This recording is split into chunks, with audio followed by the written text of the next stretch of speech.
इस औरत ने सिर्फ प्रॉपर्टी के लिए अपनी ही फैमिली के 6 लोगों को जान से मार डाला। ये केस है केरला की एक बहुत ही अमीर फैमिली का और इस केस की मेन विलन है जोली जोसेफ। अपने ससुराल में पहला कदम रखते ही जोली ने सबसे एक बहुत बड़ा झूठ बोला कि वो NIT कॉलेज में एक प्रोफेसर है। जोली हर सुबह अच्छे से रेडी होकर गले में फेक ID कार्ड डालकर कार लेकर घर से निकल जाती थी कॉलेज के लिए, लेकिन रियलिटी ये थी कि वो कॉलेज के पास एक पार्लर में जाके बैठ जाती थी। एक आलीशान जिंदगी जीने के लिए और सारी प्रॉपर्टी पर कब्जा करने के लिए जोली ने एक खतरनाक रास्ता अपनाया, वो था साइनाइड जहर।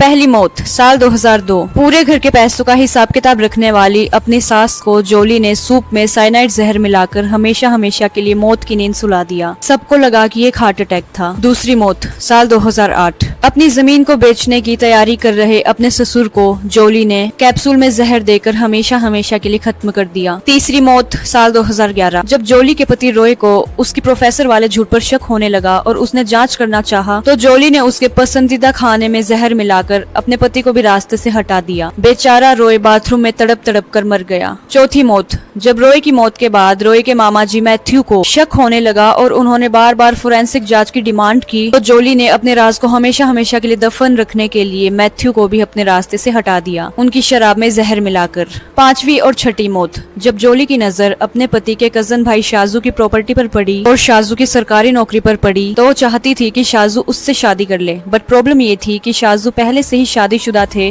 और उनकी 2 साल की एक छोटी सी बच्ची भी थी। जोली ने उस 2 साल की बच्ची को ब्रेड में और शाजू की पत्नी को पानी की बोतल में साइनाइड जहर देकर उन दोनों को भी रास्ते से हमेशा के लिए हटा दिया। इसके 1 साल बाद ही शाजू से उसने शादी कर ली और उसके घर की और उसकी प्रॉपर्टी की मालकिन बन गई। लेकिन पाप का घड़ा एक दिन जरूर भरता है। साल 2019 में जब जोली के पहले पति के छोटे भाई रेजो को जमीन के कागजात को देखकर शक हुआ, क्योंकि जोली ने फेक डॉक्यूमेंट्स बनाए थे जिनमें उसने सारी प्रॉपर्टी अपने नाम पे करवा ली थी, तो रेजो ने केरला की पुलिस को रिपोर्ट की। जब क्राइम ब्रांच ने जांच करनी शुरू की तो एक बहुत अजीब बात सामने निकल के आई। 6 मौतों के टाइम पे जोली हमेशा वहाँ पे मौजूद थी। कोर्ट के आदेशों पर पुलिस ने उन सभी शवों को कब्र से बाहर निकाला, उनकी फोरेंसिक जाँच हुई और सभी कंकालों में साइनाइड जहर के पक्के सबूत मिले। जब पुलिस ने जोली को गिरफ्तार किया तो रोते रोते उसने अपने सभी जुर्मों को कबूल किया। इसके बाद जोली के दोनों बेटों ने भी अपनी मां से सारे रिश्ते तोड़ लिए और कहा कि उनकी मां को कड़ी से कड़ी सजा मिलनी चाहिए। ऐसे ही रियल केसेस की स्टोरी जानने के लिए जल्दी से फॉलो कीजिए दीक्षास डार्क फाइल्स को।